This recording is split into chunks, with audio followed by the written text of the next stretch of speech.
Hello, friends. This is Dave Hurwitz, executive editor at ClassicsToday.com. Well, for its alleged 25th anniversary, Urania, which is this latest carnation of the name. I think it existed before. Sure, it did.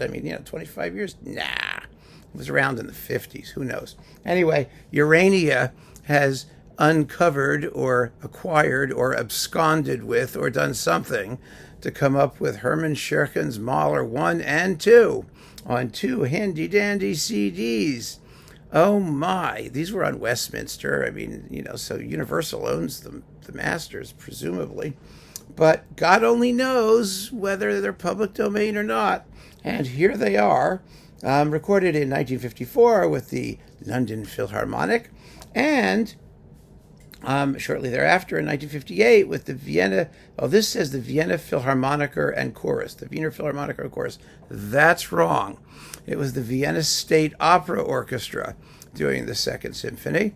And, the Vienna State Opera Orchestra in the 50s was not the Vienna Philharmonic, even though the Vienna Philharmonic in the 50s was not the Vienna Philharmonic. Here is the way life operates, folks. In the 1950s, Europe and its orchestras were recovering from World War II, and most of them sucked. Really sucked. The ones that weren't touched, for example, the Paris Conservatory Orchestra or the Czech Philharmonic, they weren't making so many recordings in the West. And of course, the Paris Conservatory Orchestra was getting crap from the British press because they were French and not British, and the record industry was moving to London gradually, and EMI was hogging its stereo equipment and not letting the French use it. It was all so mature, you have no idea.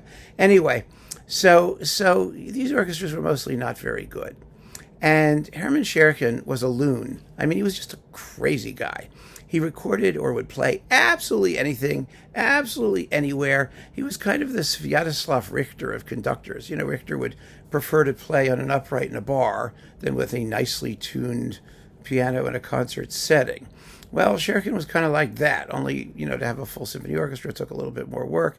He didn't really care if things went off the rails, as they often did. His tempo and interpretive ideas were really, really out there.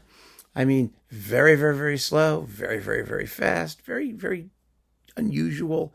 But, and here's the thing about Scherchen, his devil-may-care attitude really sort of hid a very, very smart musical underpinning. He wrote a fabulous book on conducting. That's one of the few that really gets into when conductors should intervene in natural orchestral vibrato and where you should emphasize it and where you shouldn't. It's rather fascinating. In the 1920s, back then, when there supposedly wasn't any. Remember that? Never mind. Anyway, Scherchen wrote, he taught people. He did premieres of like Moses and Aaron. He loved contemporary and avant-garde music. He was absolutely a force of nature. He was. And so these Mahler performances are kind of all over the place. Somewhat messy, a little bit like kooky in places, but they have so much character and personality. And that gets you very far in the music world. It really does. You'd be amazed. The first symphony is kind of normal. It's a good, solid, exciting performance in decent mono sound that's not really competitive with the best of anything anymore. That's just the way it is. There were lots of things. We talk about how the Mahler boom began in the 60s with Bernstein and all that. That's not really true. There was a lot of Mahler stuff going on in the 50s. You had Bruno Walter, Dmitri Mitropoulos, you had Scherchen. They were starting, but what they weren't doing was playing, excuse me, what they weren't doing was playing Mahler as Mahler, sort of letting Mahler be himself. They were sort of stuffing him into other musical slots or trying to make him more palatable or doing cuts and the orchestras really couldn't play it. And so it was all very tentative and kind of interesting in some ways and horrifying in others. Witness this Mahler 2.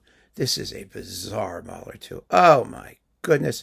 First of all, the tempo in the first movement is incredibly slow. It takes nearly 25 minutes, which is just, also the scherzo, which is quite slow, but there it works because, Scherchen had a way. He captures the atmosphere, all of the sardonic weirdness of the music. Usually people just blow through it. It's all just flowing and pretty, and that's the end of it. But not here. Here is, and this is the only performance, by the way, where at the climax of the scherzo you hear the piano tremolo of the small tam tam. You know, they're all going bum ba da da da da dun dun dun da bum ba ba da ba ba, you know, like that. Well, behind that there is a tremolo on the small tam tam that makes a crescendo. It's amazing. Here, the whole orchestra is in the background, and what you hear is bum ba da.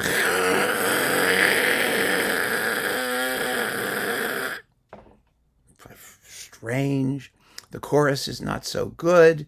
The finale dies a million deaths. Lucretia West, the alto solo, absolutely sucks. It has fabulous bells at the end. It's weird. It's just weird. And you know, I when you were doing your Mahler thing in the 60s and 70s, you came across Scherchen and you listened to it. You went, oh my, because by then we knew what Mahler was really supposed to sound like.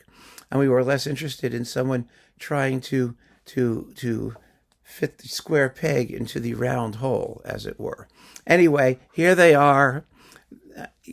I can't recommend this unless you're a absolutely dyed-in-the-wool hardcore Mahler collector, or you like party records and perverse things for their own sakes. I mean, the Mahler one's okay.